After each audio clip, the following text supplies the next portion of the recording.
Yo, top billing to ya. All right, top billing. Another think like a GM exercise for you guys out there. I'm really enjoying this particular series right here, especially the one on these two teams that I'm really going to try to primarily concentrate on, right? That would be one, the New York Jets, and them boys out west who I have mad love for ever since I was a little kid, a wee little lad, and that would be the San Francisco 49ers. Man, San Francisco, what more can you say about this particular franchise right here? I love what they're doing. Let's be real here, though. They are in a super tough division. I mean a knockdown, drag them out type division where it seems like everyone is on their P's and Q's. Everyone is on their A game. You got a lot of great offensive minds there, right? You got Cliff Kingsbury out there in Arizona. Of course, Sean McVay in Los Angeles. And then you got the extension of Los Angeles now, right? With your boy Waldron going to the Seattle Seahawks to work with Russell Wilson and them, and with Pete Carroll and his defensive brain. So, man, who does that leave for San Francisco? We just saw Matthew Stafford go from Detroit to L.A. to work with Sean McVay, and we know that shit is probably going to be hard, right? In my estimation there, the Rams already a playoff team. We know that the defense should be pretty good. The Rams should probably be what they were at the very least last season. I think the 49ers need to go ahead and counter that. So I know most people are going to see this right now, and they're just going to run and comment or whatever like that. So I'm not going to mince words here.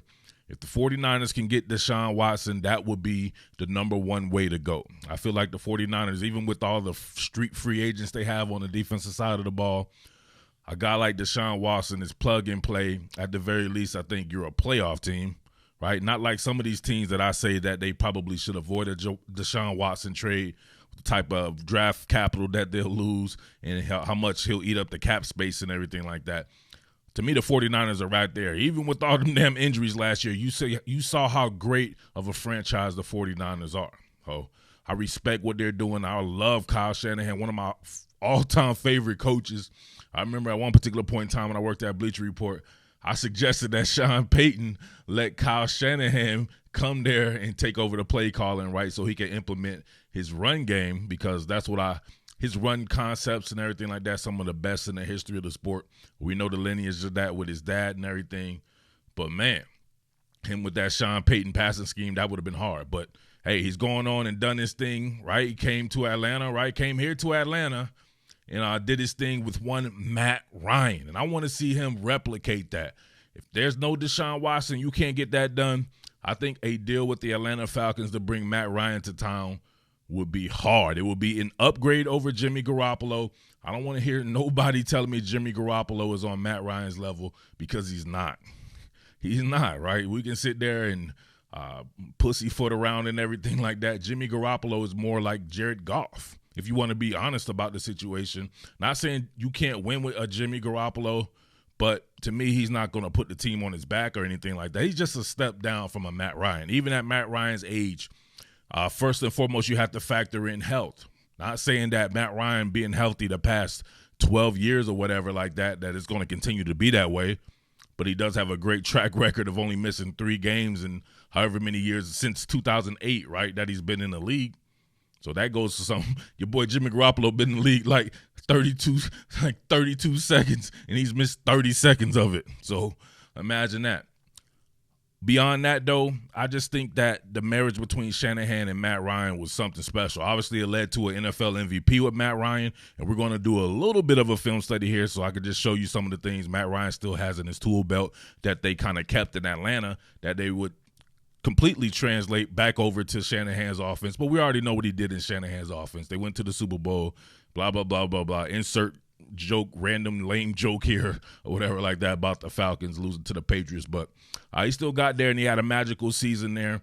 Only 2 seasons with Kyle Shanahan. I wanted to see that go on, so it could go on in San Francisco. That would be hard right here. But let me show you some of this stuff right here. All right, so when I say that, right, just looking at blind stats, right, I'm not a big stats guy. Just looking at blind stats, right, it never tells the whole story, but this is the basis of something. It tells something.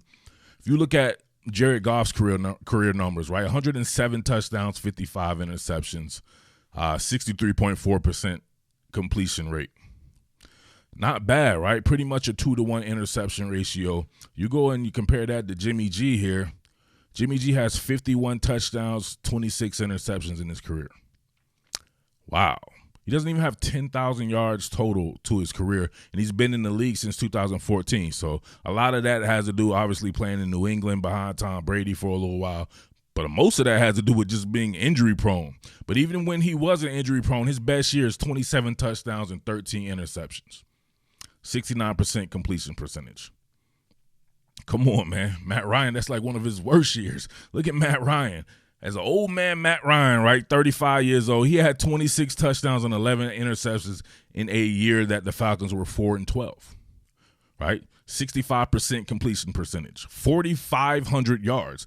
I know Jimmy G ain't throwing for no 45. Look, Jimmy G's never thrown for 4,000 yards. Now, you can put that on the system, but you can't put that on the system because Matt Ryan, look what he did in the system. 2016 under Shanahan, Matt Ryan was damn near a 5,000-yard passer. Now you can say that they have better personnel in Atlanta right then with back then with Julio Jones and some of the guys that they had there. But I'll be honest with you, outside of Julio Jones, I love what the 49ers have right now with Deebo Samuel and Brandon Ayuk, man. Brandon Ayuk and Deebo Samuel, I love that combination, but fucking George Kittle. You have George Kittle on this team, right? 1A, 1B with Travis Kelce, the best tight end out there. That's a guy Matt Ryan would shine with, right? You get a underneath guy like that working a quick game that can break tackles. Matt Ryan shines with that. That's why I think he would do good with a Deebo Samuel, break tackles. Do good with a Brandon Ayuk, break tackles, work the quick game. He can still put that thing in the air as well. He showed that this year. No Julio Jones for most of the year, right? And what did I say Matt Ryan had? Look, we had 26 touchdowns, 11 interceptions, 65% completion percentage, 4,500 yards, working with Calvin Ridley and some dudes I don't know, but he's always throwing for at least over 4,000 yards. You got to give that man some credit. But that year with Kyle Shanahan, man had 38 touchdowns and 7 interceptions, 70% completion percentage, almost 5,000 yards.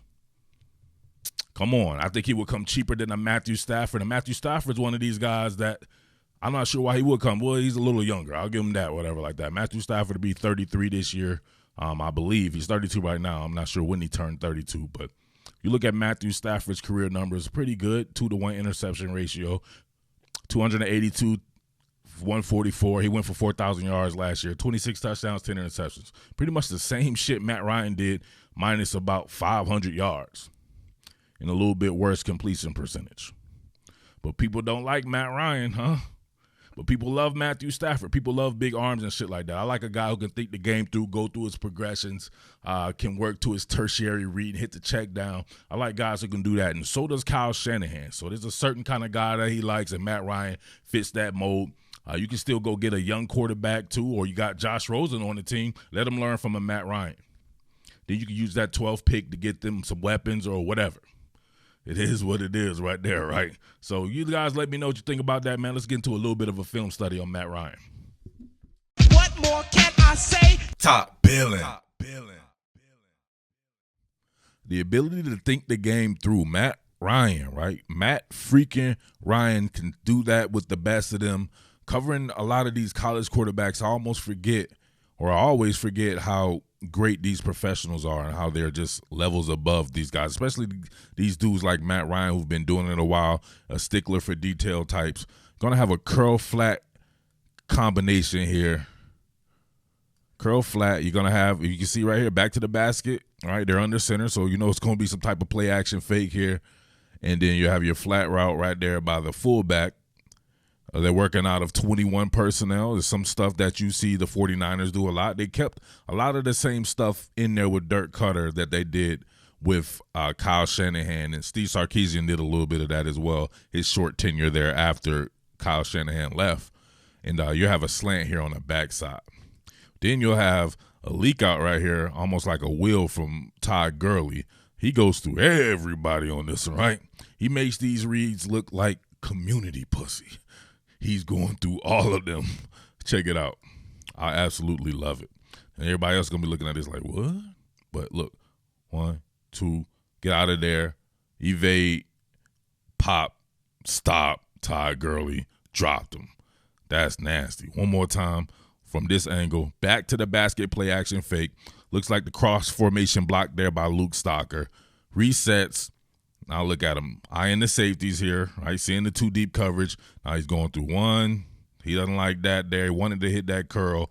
Looking at the flat. The flat's taken away as well. So you know the slant is done.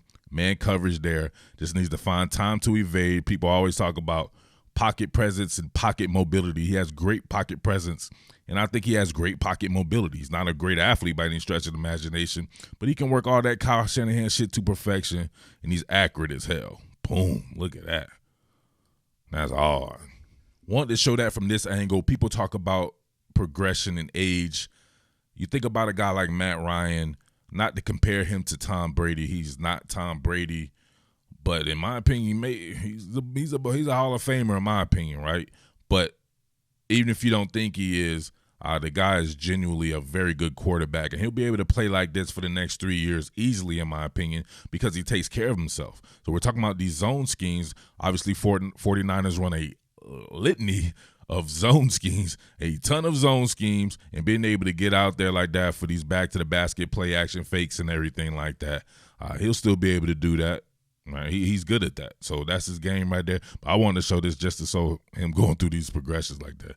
You see him right here, looking out the safety. 1, don't like that.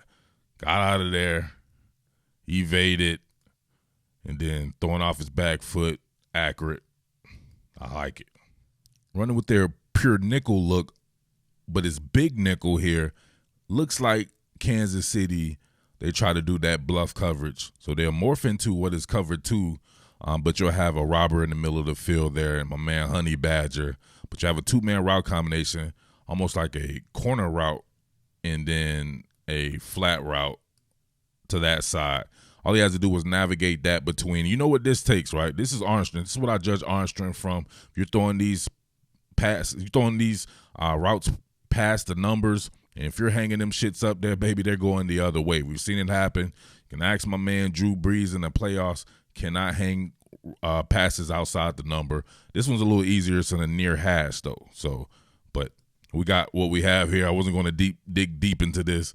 This is something I was looking at anyway. So, kind of combined coverage there. But you can see it. That was hard. Let's go back a little bit there. Right? Going to have to decide this. Originally, if you see them playing with this type of outside leverage, it looks like it could be some type of cover 4. But he sinks underneath. Have to quickly be able to decipher that. Maybe you want to hit Hayden Hurst down here, but he still wants to fit it in that window. He can see the window forming right there. He just has to be able to get it there with the arm strength. And he can sling that thing, man. Not known for his arm strength, but the guy can work opposite hash, has done it his whole career. That's what I judge arm strength by. He has adequate arm strength. So he's not going to wow you with his holes or anything like that. He's going to wow you with his mind and the ability to get the ball out quickly and quickly decipher coverages. See it from this side here. Out of safety. Keep the safety at bay. Right? Look for a possible evacuation plan with how bad the offensive line is. So he'll gain a great running game, too. If he were to go to San Francisco, that run game, give Matt Ryan a great tight end, some tackle-breaking receivers, a better offensive line in the run game. You're cooking with gas, baby. Look at that. Right? What did I tell you? I didn't even know that. Look at that. He should have had maybe an evacuation plan on deck there. But you get a breach from the inside, but you can see him fitted in that window. The window of opportunity small, but he makes the most of it. All right, tight window throws. We'll see Kevin Ridley here with a sharp slant. Going to have motion, front-facing play-action fake. Hit him. Oh, now that could have been bad. Dang, I thought Calvin Ridley would have been gone off something like that. I'm have to recheck his speed, his deep speed there. But you can see here, man coverage, great move to get back on the inside. And, of course, Matt Ryan, everything about his mechanics are usually very good. So he's extremely mechanically sound, great over-the-top delivery. Delivered that thing in the nick of time right there. I'm not sure why Ridley wasn't blown up by, I think, Sorensen here. Sorensen looked like he turned down the funk, to be honest with you. Usually in those type of, Or maybe he's not trying to get a targeting penalty. Just keep your head on the outside, homie, just like they taught us. Head on the outside. But we check right here. Front facing play action fake. Reset. Now look at this. Slowly move Tyrann Mathieu with that motion to vacate the middle of the field here. And, yeah, that was a great throw right there. My man Calvin really looked like he wanted to protect himself, but so did Sorensen. He turned down the funk and whiffed, and Calvin really on his way to a long gainer there. All right, I got to get a little tight end work here. Throwing into a tight window, you're going to have the linebacker pull out almost like a bracket with the safety Sorensen, and he puts it in a pretty tight window. Got a bender going on right here. No, not like that bender some of you dudes be on, right? You be coming home all staggering and shit like that, but I'm talking about this route right here. See Hayden Hurst clear the first level. Soon as he appears, right, the first thing smoking, Matt Ryan has to let that bad boy go. Great job right there. Hayden Hurst puts himself between the man and the ball. Great job. We'll see it going right here. Watch it from this angle.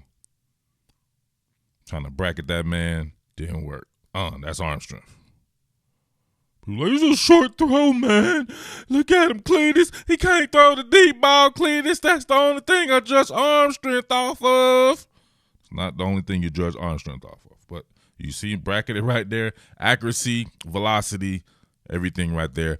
Pitch perfect. Look at the product placement.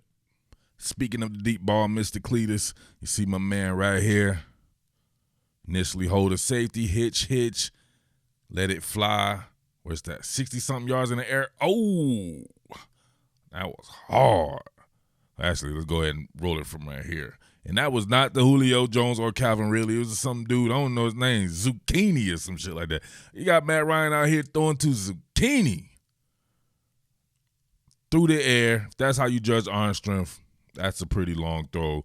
But like I said before, that's not how you judge arm strength. You literally are putting all your body weight and English and everything into a throw like that. You throw opposite hash past the numbers, there's your arm strength. But Matt Ryan can do everything that you need him, especially in a Kyle Shanahan offense. I want to see that. I want so bad for that man to get the hell up out of Atlanta, go to the San Francisco 49ers, and I think you can see some very good shit there, right? I think he has at least 3 more years of Matt Ryan type ball left in him, and then maybe we can judge from there, but I think it will be a great fit. So you let me know if you think it'll be a great fit. Obviously, Deshaun Watson is the number one option for any of these guys who want quarterbacks now, or even before Matt Stafford. So, but that man is going to cost way more than I believe Matt Ryan would cost as far as draft capital. And Matt Ryan, I think, he does what Kyle Shanahan likes. That's what Kyle Shanahan is about. That would be a perfect fit. I think it would be a match made in heaven. I think he needs to reset this particular point in his career, finish it somewhere else. It doesn't need to be a part of a rebuild in Atlanta at the very least. So let me know what you think. But it's your boy Murph, the Underground King, San Francisco 49ers fan. Tell your people, man, the gold rush is right here. Rush over here and hit that subscribe button. Let's get more San Francisco 49ers fans here. All right. It's your boy Murph, the Underground King, top Billin Sports, and I am out. Peace. What more can I say? Top Billin.